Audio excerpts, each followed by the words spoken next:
పెళ్లి చేసుకుని హాసిని మరియు వెన్నెల పట్నం చేరుకుంటారు. వెన్నెలది పెద్దలు కుదిర్చిన సంబంధం కాబట్టి ప్రసాద్ గురించి ఏమీ తెలియదని కాంతం ప్రసాద్ గురించి చెప్తూ ఉంది. చూడమ్మా హాసిని, ప్రసాదు వేగంగా లేచి డ్యూటీకి వెళ్ళిపోతాడు. వాడికి లంచ్ బాక్స్ కట్టాలి. సరే అత్తా, నేను చేస్తాను. మరి నాకేం చెప్పరా అత్తయ్య గారు? మీదెలాగూ లవ్ మ్యారేజీ కదమ్మా. రాము కోసం నీకన్నీ తెలుసు కదా.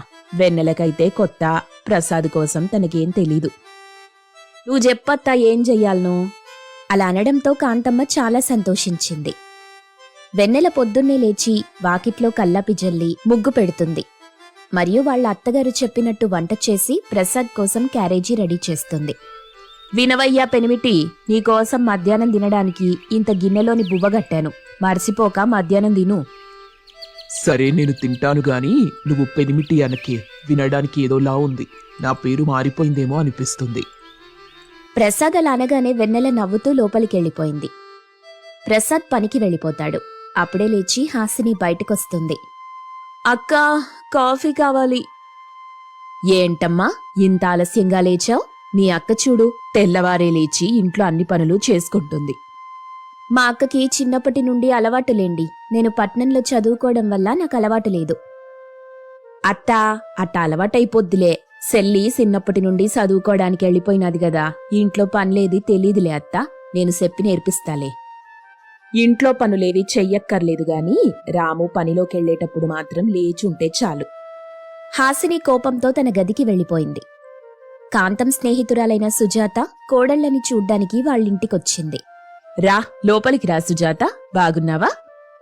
నేను బాగున్నాను కాంతం. నువ్వు ఇద్దరు కొడుకుల పెళ్లి ఒకేసారి చేశావు. కాని నేను పెళ్లికి రాలేకపోయాను.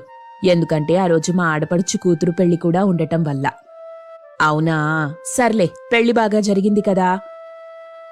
చాలా బాగా జరిగింది కాంతం. అయినా నువ్వేంటి ఇద్దరు కొడుకులకి ఒకేసారి పెళ్లి చేసేశావు?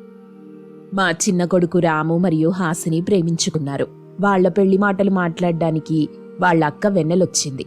వాళ్ల చెల్లి కోసం తన ఆస్తి మొత్తం ఇవ్వడానికి సిద్ధమైపోయింది. తన మాటలు మరియు తన ప్రవర్తన చాలా బాగా నచ్చాయి నాకు.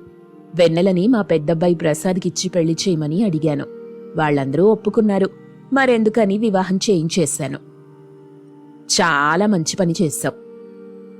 ఉండు, మా కోడళ్ళని పిలుస్తాను, నీకు పరిచయం చేస్తాను. వెన్నెలా, హాసిని ఎక్కడున్నారు? ఇలా ఓసారి రండి. అత్తా, ఏమైందత్తా? ఒంట్లో బాలేదా? లేదమ్మా, ఇదిగో నా స్నేహితురాలు సుజాతొచ్చింది మిమ్మల్ని కలుద్దామని. అందుకే